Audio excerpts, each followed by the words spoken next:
والله والبيت اللي بناه الله، هذا يمينك. والنبي عليه السلام يقول لا تحلفوا بالكعبة، والنبي وحياة محمد وبصلاة محمد على راسك وحياة أمي وشرفي وشرف عرضي وشرف الله، هذه أيمان الناس وبها يتداولون، ولعل البعض يقسم بها مغلظا أكثر مما يقسم بالله وصفاته وأسمائه.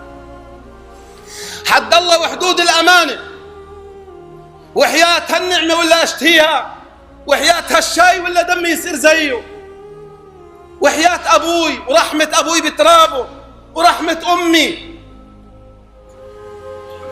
أهكذا بلغ قدر الله عندك؟ كيف تحلف يا أخ الدين بغير الله؟ كيف ترضى على نفسك أن تزل بذنب الزنا أهون منه وتعتاد على ذلك وتستمرئه؟ والله لن تنجو يا يوم القيامة بهذا الجهل، لن تنجو بهذا الجهل. سل عن دينك، اعرف الحلال من الحرام، لا تحلف بغير الله.